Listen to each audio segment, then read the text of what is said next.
You know, for 5 whole centuries, the map of the Indian subcontinent was anything but fixed. It wasn't one single unified land.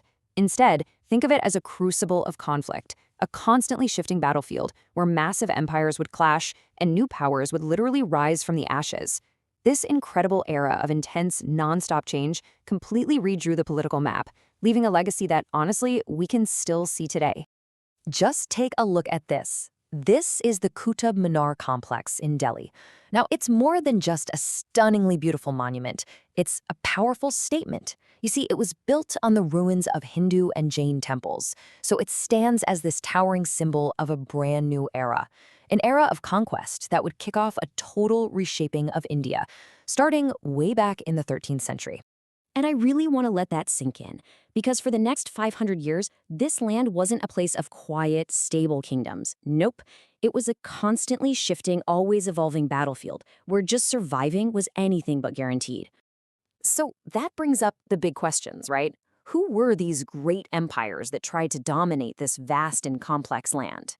And, maybe just as importantly, who were the kingdoms that dared to stand up and resist? Well, that's exactly what we're going to get into in this explainer. All right, let's dive right in. Our story really begins with the first major power that managed to establish its rule from Delhi, the Sultanate. Now, it's super important to understand that the Delhi Sultanate wasn't one single long-lasting empire. Not at all. It was actually a succession of 5 completely different Turkic-Afghan dynasties. Yet the Mamluks, then the Khiljis, the Tughlaqs, the Sayyids, and finally the Lodis, all of them ruling from that really strategic center of power, Delhi. And listen, this was rarely a peaceful transfer of power. The political instability was, well, it was staggering.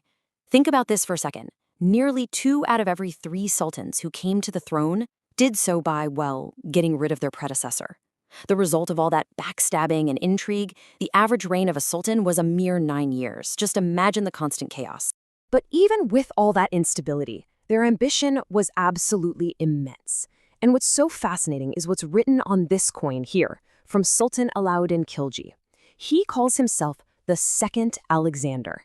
And trust me, that wasn't just an empty boast. It was a clear declaration of his policy of brutal, relentless expansion, all of it funded by the incredible wealth he plundered from across North and Central India.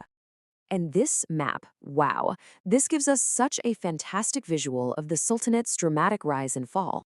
See this huge area? Under the Tughlaqs in the 14th century, it swelled to its absolute maximum size, covering most of the subcontinent.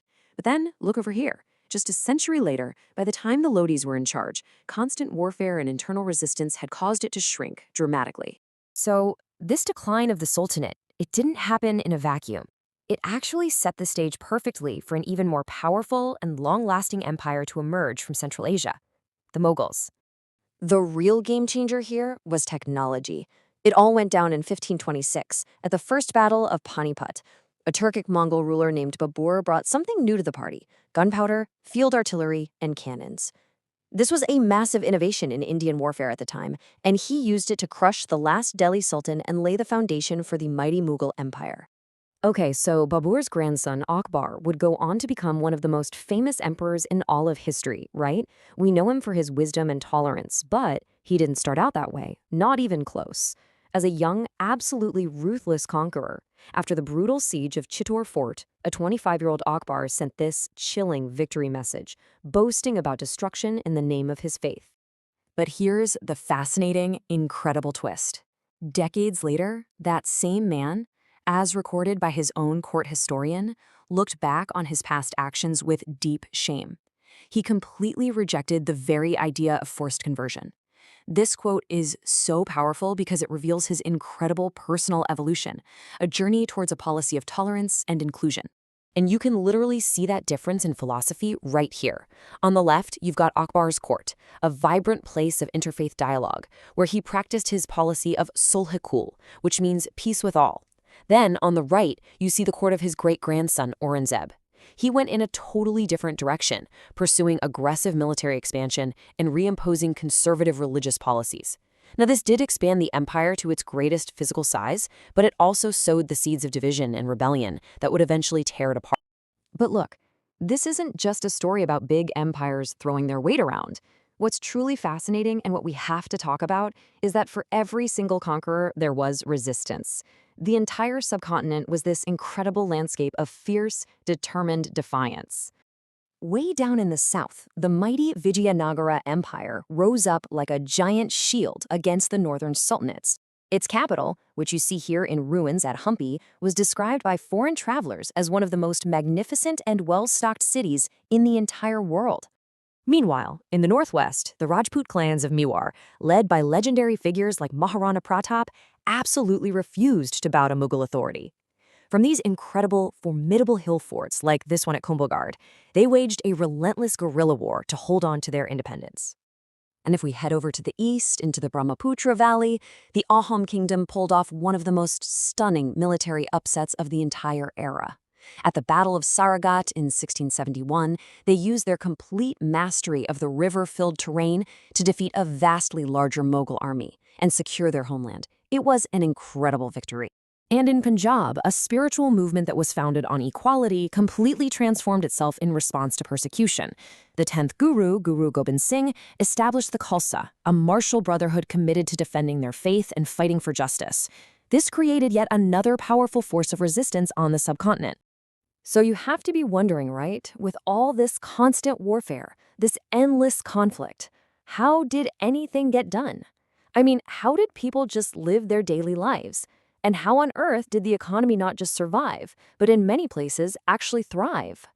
Well, the answer lies in some pretty incredible resilience and innovation. Take a look at this, the hundi. This was a really sophisticated financial note. You can think of it like an early check or a bill of exchange. It allowed merchants to transfer huge amounts of money across warring kingdoms without the insane risk of carrying around chests full of gold and silver. It's a truly brilliant example of an economy adapting to chaos. And the thing is, despite all the political turmoil, the fundamental economic engines of the subcontinent just kept running. Agriculture was always a foundation, of course, but craft industries, especially textiles, were flourishing. And these vast trade networks connected India by land and sea to the rest of the world. Through all the wars and all the chaos, the subcontinent remained one of the wealthiest regions on the entire planet. Which really brings us to a final, profound question. This was an era, without a doubt, of brutal warfare and immense hardship. And yet, it also produced some of the world's most incredible art, architecture, poetry, and philosophy. It really makes you wonder, doesn't it? In a time that was so often defined by the sword, what is it that allows a culture to not just endure the storm, but to adapt and to create things of such lasting beauty?